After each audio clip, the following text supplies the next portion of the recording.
لله رب العالمين والصلاة والسلام على سيدنا ومولانا محمد خاتم النبيين وإمام المرسلين وعلى آله وأصحابه أجمعين وعلى كل من تبعهم بإحسان إلى يوم الدين.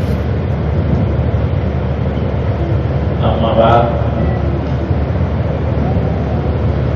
حضرات علماء کرام اور میرے عزیز طالب علم ساتھیوں، السلام علیکم ورحمۃ اللہ تعالی وبرکاتہ۔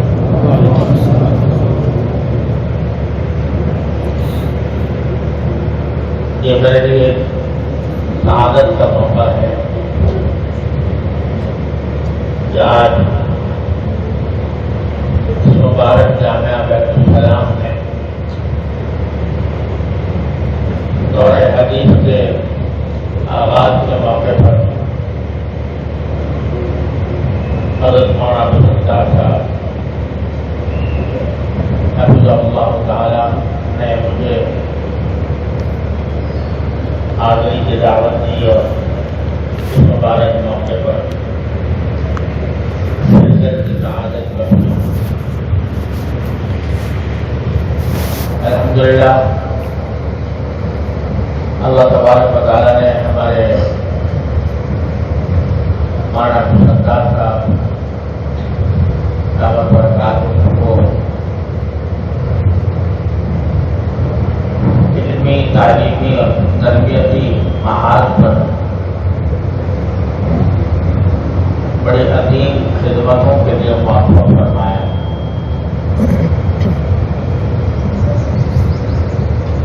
اور اللہ تبارک و تعالیٰ ان سے اپنے دین کی خدمت کا جو کام لے رہے ہیں وہ ماشاءاللہ ایک عظیم شان ہے کہ ان کی اتنی تعریف کی جائے۔ ہم اللہ تبارک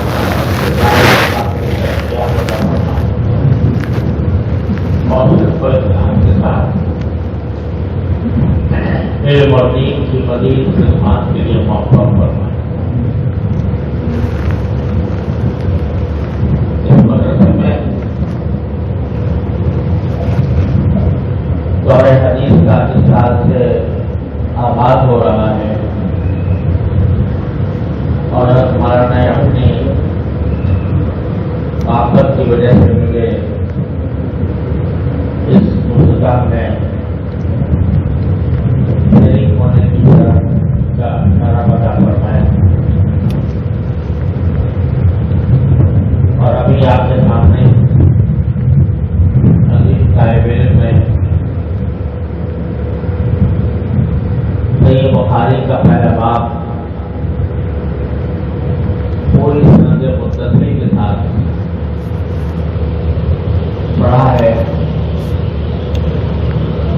اور اس کی پہلی حدیث بھی آپ کے سامنے پڑھی۔ اس حدیث کے مفہوم کی طرف آنے سے پہلے چونکہ اس مدرسے میں دورہ حدیث کا آغاز ہو رہا ہے، اس لیے مختصراً یہ عرض کرنا چاہتا ہوں کہ یہ دورہ حدیث کا مطلب کیا ہے۔ اگر اس وقت پورے عالم اسلام پر نظر ڈالی جائے اور وہاں کے جو تعلیمی ادارے ہیں ان کے نظام کو دیکھا جائے تو سوائے برصغیر کے یعنی پاکستان، ہندوستان، بنگلہ دیش، نیپال وغیرہ جو برصغیر کے علاقے ہیں، برصغیر سے باہر دنیا کے کسی ملک میں اور عالم اسلام میں کہیں بھی آپ کو یہ دورہ حدیث کا سلسلہ نہیں ملے گا۔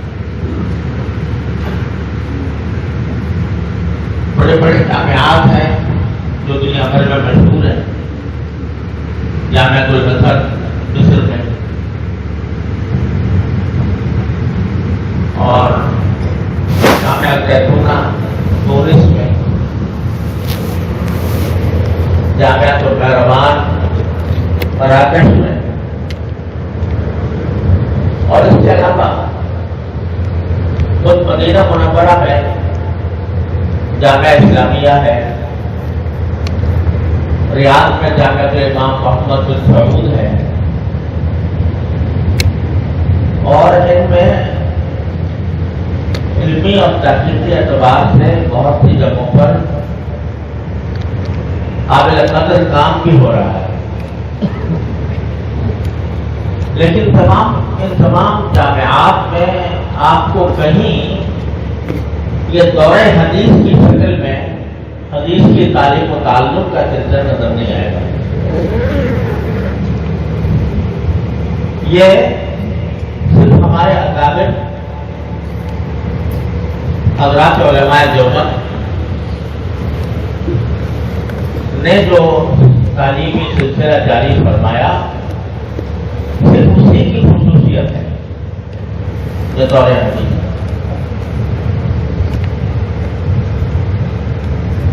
دورہ حدیث سے پہلے جو آپ نے مختلف درجات پڑھے اس میں مختلف علوم و فنون پڑھائے جاتے تھے ایک ہی سال میں۔ 1 گھنٹہ فقہ کا ہے، ایک اصول فقہ کا ہے، ایک عقائد کلام کا ہے، تفسیر کا ہے، وغیرہ وغیرہ۔ ایک ہی سال میں کئی علوم کی کتابیں آپ کو پڑھائی جاتی رہی ہیں دورہ حدیث سے پہلے۔ لیکن جب آپ دورہ حدیث میں پہنچتے ہیں تو صبح سے لے کے شام تک ایک ہی وظیفہ ہوتا ہے، اور وہ ہے حضور نبی کریم سرور دو عالم صلی اللہ علیہ وسلم کی احادیث کا، آپ کی سیرت اور سنت کا۔ جیسا میں نے عرض کیا کہ یہ طریقہ آپ دنیا میں کہیں اور آپ کو نہیں ملے گا۔ ہوتا یہ ہے کہ ان جامعات میں جن کا میں نے ذکر کیا احادیث کے منتخبات پڑھائے جاتے ہیں۔ احادیث کا خود انتخاب جو مختلف کتابوں میں ہے وہ پڑھا دیا جاتا ہے، اور اسی پر اکتفا کیا جاتا ہے۔ لیکن یہ سلسلہ کہ کوئی حدیث کی کتاب اول سے لے کر آخر تک سند متصل کے ساتھ کہیں پڑھائی جاتی ہو، کم از کم میرے علم میں نہیں۔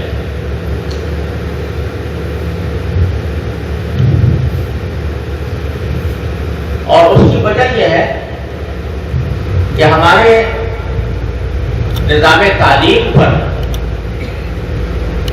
اثرات واقع ہو گئے ہیں اس مغربی نظام تعلیم کے جو استعماری قوتوں نے ہم پر مسلط کیا۔ بظاہر ان کی یہ بات کچھ بعض لوگوں کے دلوں میں بھی اشکال پیدا کرتی ہے کہ جب ہم دورہ حدیث پڑھتے ہیں تو ایک ہی حدیث ہے، وہ پہلے بخاری میں پڑھی، پھر مسلم میں پڑھی، پھر ابو داؤد میں پڑھی، پھر ترمذی میں پڑھی، مختلف کتابوں میں پڑھا۔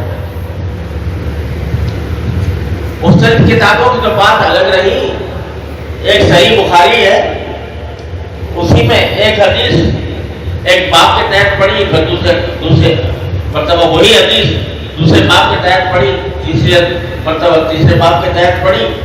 حدیث ایک ہی ہے، معنی ایک ہی ہے، مطلب ایک ہی ہے۔ تو لوگ یہ اعتراض کرتے ہیں اس نظام تعلیم والے لوگ کہ بھائی حدیث ہی تو پڑھنی ہے نا، تو 10 مرتبہ پڑھنے کی کیا ضرورت ہے، 20 مرتبہ پڑھنے کی کیا ضرورت ہے۔ حضرت عبداللہ بن عباس رضی اللہ عنہ کی روایت ہے کہ ایک رات وہ فرماتے ہیں کہ میں نے اپنے خالہ حضرت میمونہ رضی اللہ عنہا کے گھر میں گزاری، اور اور یہ دیکھنے کے لیے کہ رسول کریم صلی اللہ علیہ وسلم رات کے وقت میں کس طرح نماز پڑھتے ہیں. وہ واقعہ انہوں نے بیان کیا. وہ واقعہ ایک جگہ پڑھ لیا، دوسری جگہ پڑھ لیا، تیسری جگہ پڑھ لیا، 10ویں جگہ پڑھ لیا، 20 مرتبہ پڑھ لیا. بار بار پڑھنے سے کیا حاصل؟ اور دور حدیث میں عام طور سے یہ ہوتا ہے کہ آخر سال میں صبح کو بھی سبق ہو رہا ہے، دوپہر کو بھی ہو رہا ہے، شام کو بھی ہو رہا ہے، مغرب کے بعد بھی ہو رہا ہے، عشاء کے بعد بھی ہو رہا ہے. اور کیا ہو رہا ہے؟ وہی حدیث جو پہلے پڑھی تھی وہی پڑھے جا رہے ہیں. کیا حاصل اس کا؟ وہ کہتے ہیں اس کے بجائے حدیثوں کا انتخاب لے لو اور اس حدیثوں کے انتخاب کو پڑھ کر جتنے حدیثیں اس میں آ جائیں گی وہ ساری تقریباً کور ہو جائیں گی، الا ماشاء اللہ جو اصل مقصود ہے کہ رسول کریم صلی اللہ علیہ وسلم کے تعلیمات حاصل ہوں وہ ذرا حاصل ہو جائیں گی. لیکن خوب سمجھ لیجیے کہ ہمارے بزرگوں نے جو یہ سلسلہ جاری رکھا، میں نہیں کہتا شروع کیا کیونکہ یہ چلا آتا ہے متوارث، اس متوارث طریقے کو ہمارے بزرگوں نے جاری رکھا، بعض لوگوں دوسرے لوگوں نے چھوڑ دیا. وہ تو متوارث طریقہ یہ ہے کہ ہر حدیث چاہے وہ کسی بھی سند سے آئی ہو، چاہے وہ کسی بھی طریق سے آئی ہو، چاہے اس کے الفاظ میں تھوڑا بہت فرق ہو، لیکن ہر حدیث طالب علم اپنے استاد کے سامنے بیٹھ کر پڑھے اور اس کی روایت حاصل کرے. اللہ تبارک و تعالیٰ نے علوم دین کے اندر اور خاص طور پر قرآن و حدیث کے اندر یہ ایک خصوصیت رکھی ہے کہ اگر قرآن کریم یا اس کی تفسیر یا حدیث رسول اللہ صلی اللہ علیہ وسلم وہ کسی استاد کے ساتھ بیٹھ کر اس کے سلسلے سند کے اندر داخل ہو کر جو پڑھی جاتی ہے اس کے انوار، اس کے برکات، اس کے فوائد حقیقت میں اسی وقت حاصل ہوتے ہیں. ورنہ اگر منتخبات کی بات ہے تو منتخبات کے ترجمے پڑھے چھپے ہوئے ہیں. کوئی بھی طالب انسان وہ پڑھ لے اور پڑھ کے کہتے ہیں کہ میں نے حدیث پڑھ لی ہے. لیکن حدیث صرف پڑھنا نہیں ہے، حدیث روایت کرنا ہے. اور اللہ تبارک و تعالیٰ نے سنت جاری فرمائی ہے کہ قرآن کریم ہو یا کوئی بھی آسمانی کتاب ہو، اللہ تبارک و تعالیٰ جب بھی اللہ تبارک و تعالیٰ کوئی کتاب بھیجتے ہیں انسان کی رہنمائی کے لیے تو اس کے ساتھ پیغمبر ضرور آتا ہے. ایسی مثالیں ہیں کہ پیغمبر آئے نئی کتاب کوئی نازل نہیں، لیکن ایسی ایک مثال نہیں ہے جس میں کتاب آئی ہو اور ساتھ پیغمبر نہ آئے. بلکہ مشرکین مکہ تو اس بات کا مطالبہ کرتے تھے بھائی کیا ضرورت ہے ہمیں کہ ہم جناب محمد رسول اللہ صلی اللہ علیہ وسلم سے قرآن حاصل کریں. لولا انزل القرآن جملۃ واحدہ، ہمارے اوپر قرآن کیوں براہ راست نازل کر دیا گیا؟ اور حضرت علی کی قدرت سے کوئی مشکل بھی نہیں تھا اور بڑا معجزہ ہوتا کہ صبح جب انسان بیدار ہو تو اس کے سرانے بہترین طریقے سے مجلد کتاب قرآن کریم اس کے پاس موجود ہوتی، آسمان سے آواز آ جاتی کہ بھائی اس کو پڑھو، اس پہ عمل کرو. لیکن اللہ تبارک و تعالیٰ نے کوئی کتاب اس طرح نازل نہیں فرمائی، ساتھ میں پیغمبر کو بھیجا. کیوں بھیجا؟ یعلمہم الکتاب، تاکہ وہ کتاب کی تعلیم دے، لوگوں کو تعلیم دے۔ وَأَنزَلْنَا إِلَيْكَ الذِّكْرَ لِتُبَيِّنَ لِلنَّاسِ مَا نُزِّلَ إِلَيْهِمْ۔ اپنے آپ کے اوپر قرآن اس لیے نازل فرمایا تاکہ لوگوں کے سامنے آپ کھول کھول کے بتا دیں جو ان کو معلوم ہے، تشریح کر کے بتا دیں۔ تو اللہ تبارک و تعالیٰ کی سنت یہ ہے کہ وہ کوئی علم جب عطا فرماتے ہیں تو کسی واسطے کے ذریعے عطا فرماتے ہیں۔ یہ اللہ تعالیٰ کی سنت ہے، وہ پیغمبر کو واسطہ بناتے ہیں، اس لیے بناتے ہیں کہ پیغمبر کی تعلیمات وہ در حقیقت قرآن کریم کی تفسیر ہوتی ہے، اور اس کو بڑی خوبصورت تعبیر میں قرآن کریم میں ارشاد فرمایا لقد جاءکم من اللہ نور و کتاب مبین، کہ ہم نے تمہارے پاس یہ کتاب مبین بھیجی ہے، یعنی قرآن کریم، اس کے ساتھ نور بھی بھیجا ہے۔ اشارہ اس طرح مقصود ہے کہ اگر آپ کے پاس بہت شاندار کتاب رکھی ہوئی ہے، کھلی ہوئی ہے، لیکن نور نہیں، روشنی نہیں، یا تو اندھیرا ہے اور یا پھر روشنی ہے مگر میری آنکھوں میں نور نہیں، بینائی کا نور نہیں، تو کتاب کتنی اعلیٰ کیوں نہ ہو میں اس کتاب سے فائدہ نہیں اٹھا سکتا۔ تو اسی طرح نبی کریم سرور عالم صلی اللہ علیہ وسلم کی تعلیمات کو یہاں پر نور سے تعبیر فرمایا گیا کہ ہم نے صرف کتاب نہیں بھیجی بلکہ کتاب کے ساتھ سرکار دو عالم صلی اللہ علیہ وسلم کی تعلیمات کا نور بھی بھیجا، اور اس نور کا معاملہ یہ ہے کہ وہ کتاب سے منتقل نہیں ہوتا، کتاب میں موجود ہے لیکن وہ نور کتاب سے منتقل نہیں ہوتا، وہ سینے سے سینے پر کی طرف منتقل ہوتا ہے، وہ سینے سے سینے کی طرف منتقل ہوتا ہے۔ جب استاد اس حیثیت سے کہ وہ قرآن یا حدیث پڑھا رہا ہے، جب اس حیثیت سے بیٹھتا ہے تو اللہ تبارک و تعالیٰ اس کو ذریعہ بنا دیتے ہیں اس نور کو منتقل کرنے کا جو اس نے اپنے استاد سے حاصل کیا۔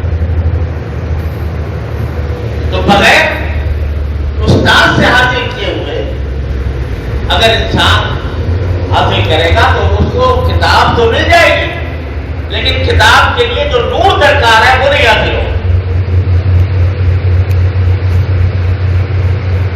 آپ تجربہ کر لیجیے، آج تو دور حدیث کی صورتحال یہ ہے کہ کوئی دور حدیث کی کتاب ایسی نہیں ہے جس کی اردو میں شرح یا اردو میں تقریر کوئی نہ کوئی چھپی ہوئی نہ ہو۔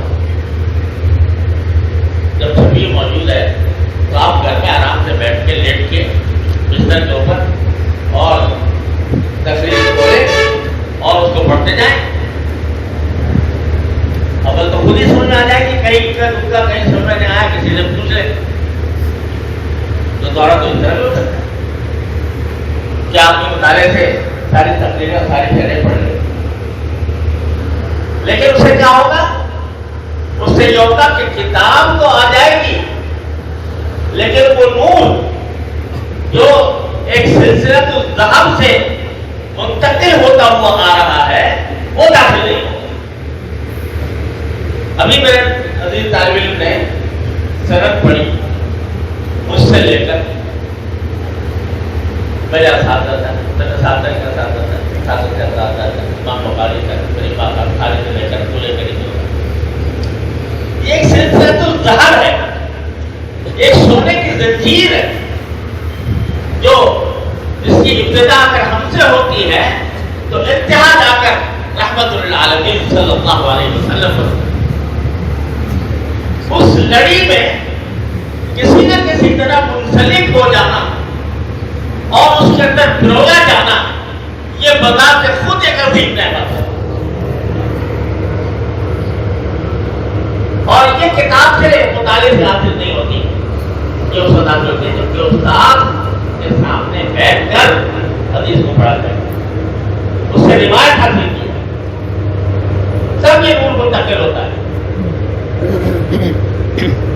ہی ہے، صحابہ و تابعین سے لے کر آخری دور تک سنت یہی رہی ہے کہ استاد کے پاس جا رہے ہیں۔ حافظ ابن حجر جیسا انسان آپ لوگوں نے ضرور نام سنا ہو، علامۃ الدہر، آیت من آیات اللہ، جس کو اگر شاہ صاحب رحمۃ اللہ حافظ الدنیا کہا کرتے تھے، تو ان کو پتہ چلا کہ یمن میں استاد ہیں حدیث میں، یمن میں خود رہنے والے مصر وہ استاد ہے، وہ ان کی سند تھوڑی سی عالی ہے، یعنی ان کے اور رسول کریم صلی اللہ علیہ وسلم کے درمیان باتیں کم ہیں، تو سفر اختیار کیا کاہے کے لیے؟ وہ حدیث تو پہلے سے معلوم تھی، دوسرے اساتذہ سے سنی ہوئی تھی، لیکن ان کے سلسلے اسناد میں داخل ہو کر ان کی برکات کو حاصل کرنے کے لیے مصر سے لے کر یمن تک کا سفر۔ یہ کیوں؟ بظاہر تو بیوقوفی معلوم ہوتی، آج کل کے نئے روشن خیال ماہرین تعلیم کے لحاظ سے اگر دیکھا جائے تو بیوقوفی ہے۔ ہمیں خود حدیث موجود ہے تمہارے پاس، اس سے خود معنی سمجھ سکتے ہو، اس سے بات کر سکتے ہو، اور تمہارے پاس بھی کئی روایت ہی سے آئی ہے، لیکن تم جا کر یمن میں کسی اور سے اس کو اس وجہ سے حاصل کر رہا ہوں کہ وہاں سے میری طرف عالم ہو۔ یہ جو اہتمام تھا حضرات محدثین کا، یہ اہتمام در حقیقت حدیث کی روح کو منتقل کرتا ہے، حدیث کے نور کو منتقل کرتا ہے۔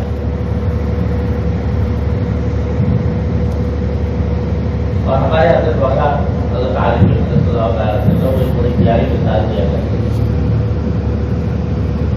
وہ فرماتے تھے، ایک مثال دیتے تھے، یہ ایک صدر مملکت کراچی سے لاہور جا رہا ہے اور اس کے لیے بہت شاندار ٹرین بوگی لگی ہوئی ہے، شاہانہ، نئی تازی، نیا رنگ چڑھا ہوا، نئی سیٹیں لگی ہوئی، کھانے پکانے کا اس میں بہترین انتظام، نوکر چاکر۔ جب وہ روانہ ہونے لگی لاہور کے لیے تو اسٹیشن ماسٹر نے سوچا کہ یہ پرانا ڈبہ پڑا ہوا ہے ہمارے یہاں خراب، اس کی مرمت ہونی ہے، تو لاہور جا کر ہوگی، تو اس بڑے سے شاہانہ بوگی کے ساتھ اس پرانا ڈبہ لگا دیا، اس کے کنڈے میں گنڈا ڈال دیا۔ اب وہ کہاں وہ شاہانہ بوگی اور شاہانہ انتظامات، اور کہاں یہ پرانا درانا ڈبہ جو چلتے چلتے بھی چو چو بولتا ہے، تو وہ شاہانہ جو بوگی ہے وہ اس کے اوپر ہنستی ہے کہ تم کہاں لگ گیا ہمارے ساتھ، تیرے ٹھیک سے چلنا تیرے نہیں آتا، تیرے پہیے تک پکاتے ہیں، تیرے میں سے چو چو کی آواز نکلتی ہے، تم کہاں لگ گیا ہمارے ساتھ؟ تو وہ کہتا ہے کہ بے شک میں پرانا ہوں، میں درانا ہوں، میں دوشیدہ ہوں، میرے پہیے تک پکاتے ہیں، میرے اندر سے آوازیں نکلتی ہیں، لیکن میرا کنڈا میرے کنڈے کے ساتھ لگا ہوا ہے، میرا کنڈا تیرے کنڈے کے ساتھ لگا ہوا ہے، اس واسطے جب تو لاہور پہنچے گا تو میں نہیں پہنچ جاؤں گا، اور جب میں پہنچوں گا تو وہاں جا کے میری ہو سکتا ہے مرمت بھی ہو جائے گا، میں ٹھیک ٹھاک ہو جاؤں گا۔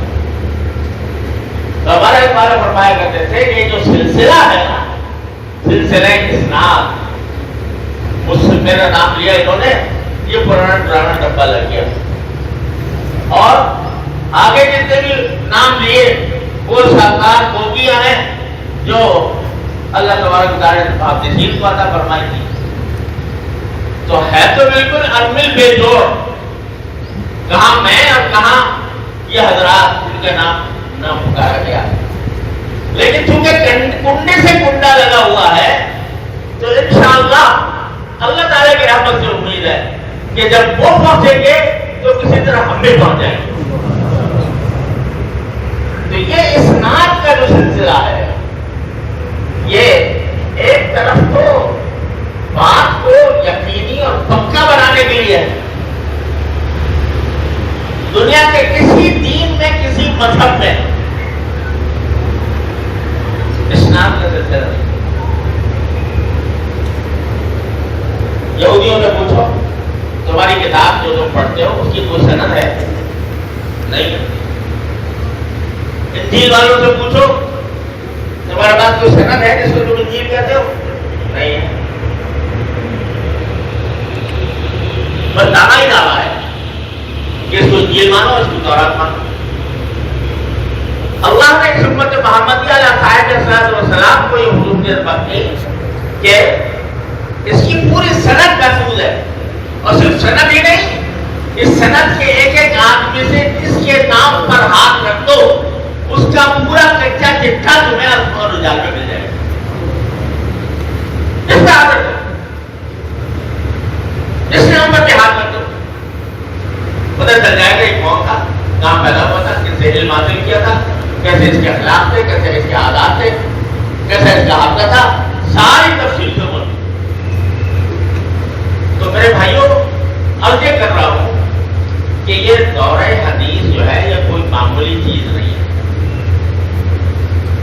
بعض اوقات ہمارے ساتھیوں میں طلبہ میں یہ بیوقوفانہ جذبہ پیدا ہو جاتا ہے کہ بھائی سبق میں آئے نہ آئے تقریر تو سبھی تقریر پڑھ لیں اور جو سبق میں جو کچھ ہوا تھا وہ ہمیں تقریر سے پتہ چل جائے گا.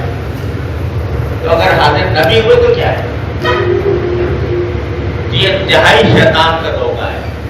خوب سمجھ لو, یقین رکھو اس بات پر کہ جو حدیث آپ کسی استاد کے ساتھ سامنے بیٹھ کر سند کے ساتھ پڑھو گے اس میں اور ترجمے پر پڑھو گے اس میں زمین و آسمان کا فرق ہوگا. کیونکہ اللہ تعالیٰ نے ایک ذریعہ بنایا تمہارے تک نور پہنچانے کا, وہ استاد کو بنایا. استاد اپنے ذات میں کوئی حقیقت نہیں رکھتا. استاد کے پاس کچھ نہیں ہے. موتی حقیقی تو اللہ جل جلالہ کی ذات ہے, لیکن اس نے واسطہ بنا دیا ہے استاد کو, تو وہ استاد کے ذریعے دیتا ہے اور نور عطا فرماتا ہے جو صرف کتاب سے پڑھ لینے سے حاصل نہیں. لہذا یہ دورہ حدیث کا سلسلہ جو ہمارے یہاں چلا آ رہا ہے وہ در حقیقت اس روایت کے اور استاد کے ذریعے احادیث کو حاصل کرنے کا جو متبارک طریقہ تھا سلف صالحین میں اس کو باقی رکھا ہوا ہے. اس کو ہم پکڑ کے بیٹھے ہوئے ہیں ان دینی مدارس کے اندر. دنیا میں اور کہیں نہیں ملے گا. میں آپ کو کیا بتاؤں, میرے پاس پتہ نہیں کہاں کہاں سے لوگ ٹیلی فون کرتے ہیں دنیا کے مختلف خطوں سے, عرب ممالک سے, کہ ہمیں کچھ آدھا گھنٹہ دے دیجیے ٹیلی فون پر کہ ہم آپ کے سامنے حدیث پڑھیں گے. بھائی کیوں پڑھو گے؟ کہ حالانکہ وہ عالم ہے, خود پڑھے ہوئے ہیں, لیکن انہوں نے یونیورسٹیوں میں پڑھا, یونیورسٹیوں میں علم حدیث پڑھا, منتخبات پڑھ لیے, اس کے اندر کچھ احادیث مباحث پڑھ لیے, ختم ہو گئی. جب ان کو یہ احساس ہوتا ہے کہ بھائی جو متوارث طریقہ چلا آتا ہے اس حدیث کو حاصل کرنے کا, تو ان کے دل میں تڑپ پیدا ہوتی ہے. بہت سے لوگ سفر کر کر کے آتے ہیں, اور اب بھی متعدد لوگ, بڑی بڑی جماعتیں آج کل تو چونکہ انٹرنیٹ کا زمانہ ہے آن لائن سب کچھ ہو جاتا ہے, تو 100 آدمیوں کی جماعتیں مختلف ملکوں میں, وہ کہتے ہیں جی ہمیں آپ شمائل پڑھا دیں. وہ شمائل مجھ سے زیادہ بہتر سمجھتے ہیں, مانا سب عرب ہے, لیکن کہتے ہیں پڑھنا چاہتے ہیں تاکہ ہم اس سلسلہ اسناد میں داخل ہوں. تو یہ اس کی عظمت سمجھانے کے لیے میں نے آپ کو یہ بات کی کہ آج دور حدیث کا آپ آغاز کر رہے ہو تو اس کی عظمت سمجھو، اس کا جو مقام ہے اور جس وجہ سے یہ پڑھایا جاتا ہے اس کو ذہن نشین کرو کہ استاد کے سامنے بیٹھ کر جو حدیث پڑھو گے اس میں اور گھر میں مطالعہ کرو گے اس میں زمین و آسمان کا فرق ہے، لہذا اس میں حاضری کا اہتمام بڑا ضروری ہے۔ تو آپ اس کی قدر کریں، دور حدیث کے سلسلے کی قدر کریں، دنیا میں بہت گھبرائی گیا ہے۔ ایک بات تو یاد کرنی تھی۔ دوسری بات یہ کہ ابھی جو حدیث پڑھی گئی، امام بخاری نے آغاز کیا ہے اپنی کتاب کا کہ رسول کریم صلی اللہ علیہ وسلم کے اوپر وحی کا نزول کس طرح ہوا، کیونکہ ہمارے سارے احکام شریعت اور سارے علوم کا جو باپ چشمہ ہے وہ وحی الہی، اس لیے پہلا باب وحی کے بارے میں بتایا، لیکن جو حدیث لائے ہے وہ انما الاعمال بالنیات، یہ حدیث کا وہ جملہ ہے جو بکثرت مسلمانوں کو یاد ہو، عام آدمیوں کو انما الاعمال بالنیات، تمام اعمال کو دور مدار نیتوں پر۔ یہ ایک بہت بڑا علم کا خزانہ ہے یہ جملہ، اور اس کا صحیح مطلب سمجھنے کی بھی ضرورت ہے، اور اللہ تعالیٰ اس پر عمل کے توفیق عطا فرمائے تو عمل کی بھی ضرورت ہے۔ اس کے دو مطلب ہیں اور دونوں بڑے اہم ہیں۔ ایک مطلب یہ ہے کہ کوئی بھی نیک کام، عمل صالح، وہ اللہ تعالیٰ کیا اس وقت تک مقبول نہیں ہوتا جب تک کہ وہ اس میں نیت اللہ تبارک و تعالیٰ کی رضا جوئی کے نہ ہو۔ اگر کوئی اور نیت ہے اللہ تعالیٰ کی رضا جوئی کے علاوہ، کوئی دنیا حاصل کرنی ہے، پیسہ حاصل کرنا ہے، شہرت حاصل کرنی ہے، منصب حاصل کرنا ہے، لوگوں کے دلوں میں مقبول ہونا ہے، مقبولیت حاصل کرنی ہے، اگر یہ نیت کر لی تو یہ دکھاوا ہے، یہ ریاکاری ہے، اس پر کوئی اجر و ثواب نہیں، کوئی تو الٹا گناہ ہے۔ حدیث میں آتا ہے کہ من صلی یرائی اشرک باللہ ومن صام یرائی اشرک باللہ، جو روزہ ریاکاری کے لیے رکھے وہ اس نے اللہ کے ساتھ شرک کیا، جو نماز ریاکاری کے ساتھ پڑھے اس نے اللہ کے ساتھ شرک کیا، جس نے روزہ ریاکاری کے لیے رکھا وہ اس نے اللہ کے ساتھ شرک کیا۔ تو کوئی عمل صالح یا نیکی کا کام اس وقت تک اللہ تعالیٰ کے ہاں قبول نہیں ہوتا جب تک کہ اس کی نیت صحیح نہ ہو کہ یہ کام میں صرف اللہ کو راضی کرنے کے لیے کر رہا ہوں، کوئی اور مقصد نہیں ہے، تب وہ مقبول ہوگا، ورنہ نہیں۔ حضرات فقہاء کرام اور بزرگان دین نے نیت کو صحیح رکھنے کا اتنا اہتمام فرمایا ہے کہ حضرت امام احمد بن حنبل رحمۃ اللہ علیہ کے بارے میں روایات میں آتا ہے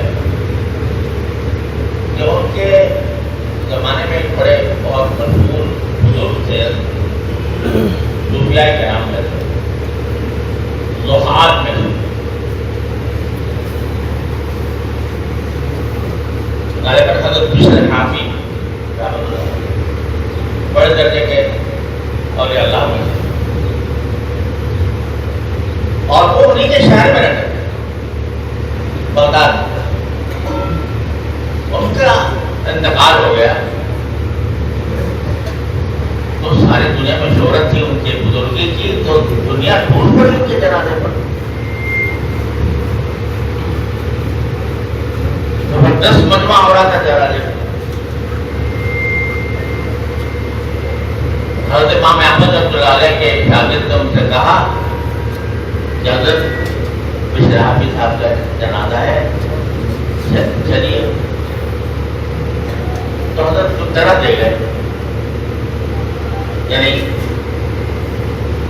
تو خاص جواب نہیں دیا.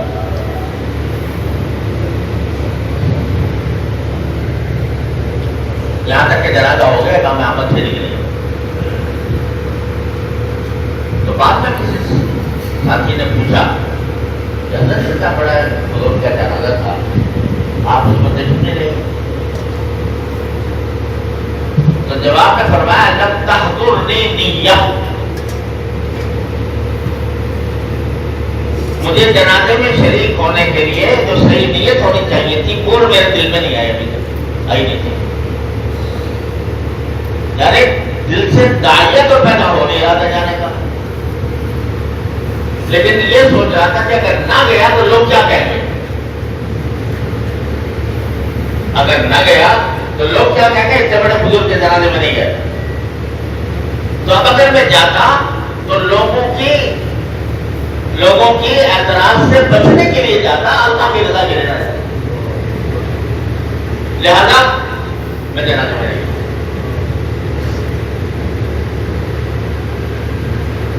آپ اس سے اندازہ فرمائیں. یہ ہے ہمارے بزرگ جن کا نام لیوا ہے ہم لوگ. میں نے جب تک نیت صحیح نہیں ہوگی نہیں کروں گا. جنازہ کوئی فرض عین تو ہے نہیں, فرض کفایہ ہے. میرے دل میں فرض عین نہیں تھا, لیکن جب تک یہ نیت نہ ہوتی کہ میں اللہ کو راضی کرنے کے لیے جا رہا ہوں, لوگوں کے کہنے سننے کی وجہ سے نہیں, اس وقت تک جانا بیکار تھا. تو ایک مفہوم جو اس حدیث کا ہے وہ یہ کہ کوئی بھی نیکی کا کام وہ جب تک کہ اس کی نیت, اس میں نیت اللہ کو راضی کرنے کی نہ ہو وہ بیکار ہے. انما الاعمال بالنیات, اعمال کا دار و مدار نیتوں پر ہے. ایک مثال نہیں, بے شمار مثالیں. اب جیسے ہم پڑھ رہے ہیں قرآن و حدیث کے علوم پڑھ رہے ہیں, تو ایک نیت یہ ہوتی ہے کہ میں پڑھ رہا ہوں تاکہ جو مشہور بڑا عالم ہے ان جیسا بن جاؤں. ان جیسا بننے کا معنی یہ کہ جیسے ان کی شہرت ہے میری بھی ہو جائے, جیسے وہ دنیا میں مقبول ہے اسی طرح میں بھی مقبول ہو جاؤں. اگر یہ دل میں خیال آ گیا تو سارا پڑھنا لکھنا بیکار ہے. خیال کیا ہونا چاہیے, نیت کیا ہونی چاہیے, بتاؤ بھائی کیا ہونی چاہیے. اس طرح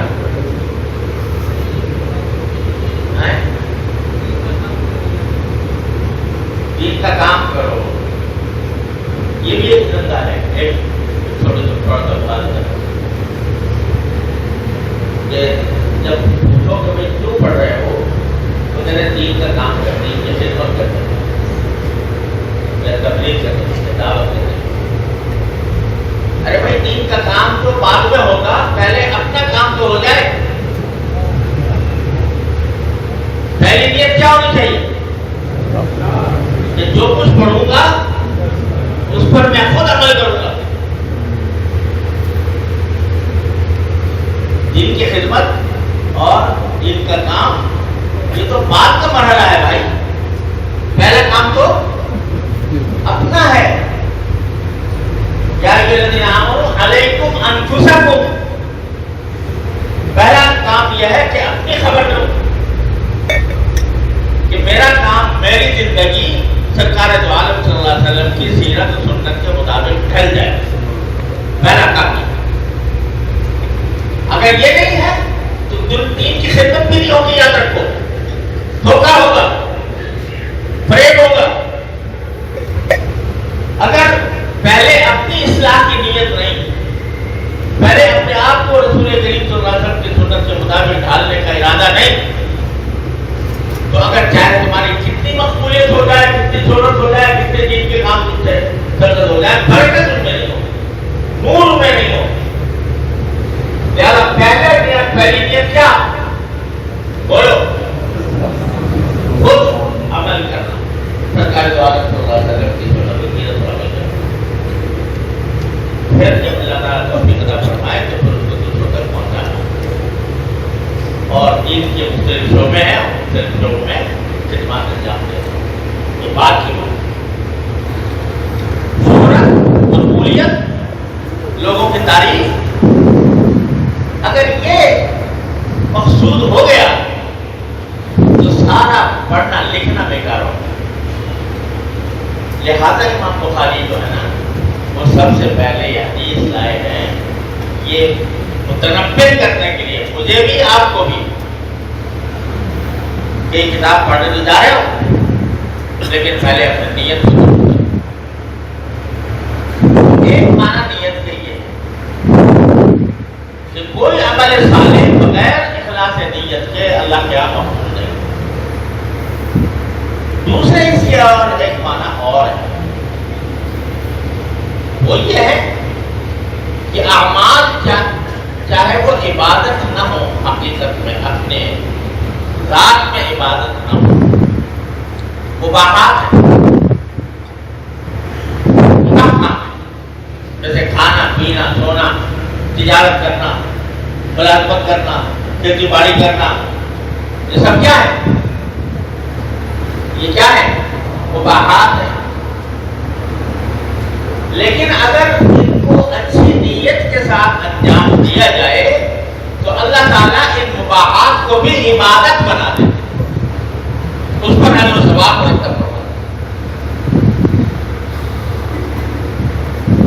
جیسے اب تجارت ہے لیکن آدمی اس نیت سے کرے کہ میں کسب حلال کرنا میرے ذمہ فرض ہے، اپنے بیوی بچوں کے میرے ذمہ حقوق ہے، ان کی ادائیگی کروں گا.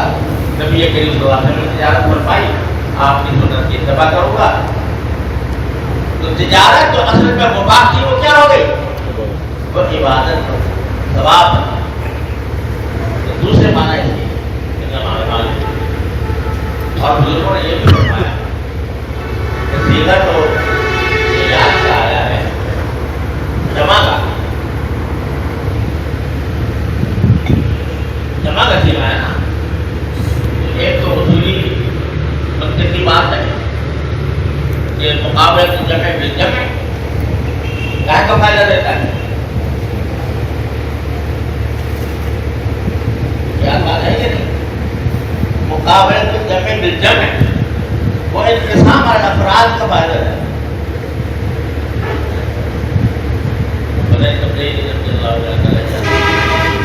تو وہ اس میں تو یہ ہوگا کہ ہر عمل جو ہے اس کی ایک الگ نیت ہونی چاہیے. لیکن بات کسی نے فرمایا کہ یہاں جمع مقصود ہے. کیا مانا؟ کہ بعض اوقات ایک ہی عمل میں بہت سی نیتیں اچھی کر سکتے ہو اور ہر اچھی نیت کی وجہ سے ثواب ملے گا. مسجد میں جا رہے ہو تو مسجد میں جاتے وقت اصل نیت کیا کہ نماز پڑھے گا جماعت سے. اس میں یہ نیت بھی کر رہا ہوں کہ بھائی وہاں مسلمان ملیں گے تو ان کو سلام کریں گے، ان سے اندر بجانے سے ملیں گے. کسی کی کوئی ضرورت مند ہوگا تو اس کی ضرورت پوری کر دیں گے، کوئی بیمار ہوگا اس کی عیادت کر لیں گے. ایک ہی عمل میں بہت ساری نیتیں نیات. تو اس وجہ سے نیتوں کے ذریعے اللہ تعالیٰ ثواب ادا فرماتے ہیں. یہ دو مطلب ہے. ایک تیسرا مطلب ہے جو انتہائی غلط ہے، گمراہی کا ہے. وہ یہ ہے بعض لوگ اس جملے کو استعمال کرتے ہیں یہ کہنے کے لیے کہ غلط کام بھی اچھی نیت سے اچھا ہو جاتا ہے. آج کل لوگوں کو بہت یاد ہوتی ہے اگر کسی سے کہا جائے تم نماز غلط پڑھ رہے ہو تو ٹھیک کر رہے ہو. ارے کچھ نہیں، ہمارا دل ٹھیک ہے، ہمارا معلوم نہیں.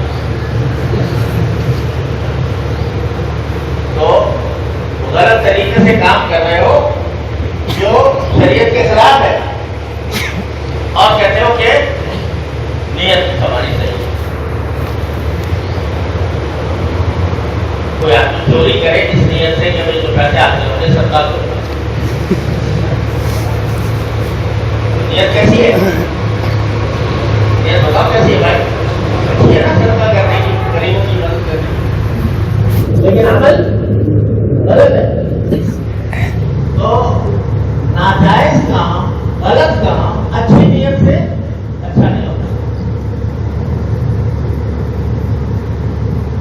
اور والد صاحب لے گئے تو بنا بتایا اٹھا تو وہاں مینا میں ایک مشہور رہنما تھے اور لوگ ان کو عالم بھی سمجھتے تھے. وہ آگے ملنے کے لیے ایسی بات آپ نے رمی کر دی تو انہوں نے کہا کہ میرا تو وکیل بنا دیا کسی کو میری طرف سے رمی کر کے آ گئی. بہت بڑے سامنے میں تو بھائی جب تک کہ آدمی خود جمعرات تک جانے پر قادر ہو تو کوئی دوسرے کو تو نائب بنانا شرط درست نہیں ہے. کہا کہ نہیں بس اتنا میں معلوم بھی نہیں آپ. بہت بڑے صاحب نے فرمایا کہ پھر نائب بنانے کی ضرورت نہیں تھی, یہیں پر بیٹھ کے نیت کر لیتے کہ میں کر لی میں نے رکھی. تو یہ مغالطہ دیا جاتا ہے اس میں کہ غلط کام کو بھی اس بنیاد پر صحیح قرار دینے کی کوشش کی جاتی ہے جو صحیح عمل صحیح طریقے سے صحیح نیت سے کیا. تو خوب سمجھ لو, کوئی غلط کام صحیح نیت سے صحیح نہیں ہوتا. بس پہلے دو باتیں ہیں وہ بلے بات نے کی ہیں کہ کوئی نیکی کا کام بغیر اللہ تعالیٰ کی رضا جوئی کی نیت کے نہ کیا جائے, اور دوسرا یہ کہ مباحات میں بھی کوئی اچھی نیت کر لی. اگر اتنا ہی سبق ہم پڑھ لیں اور ساری زندگی کے لیے بنا لیں تو انشاءاللہ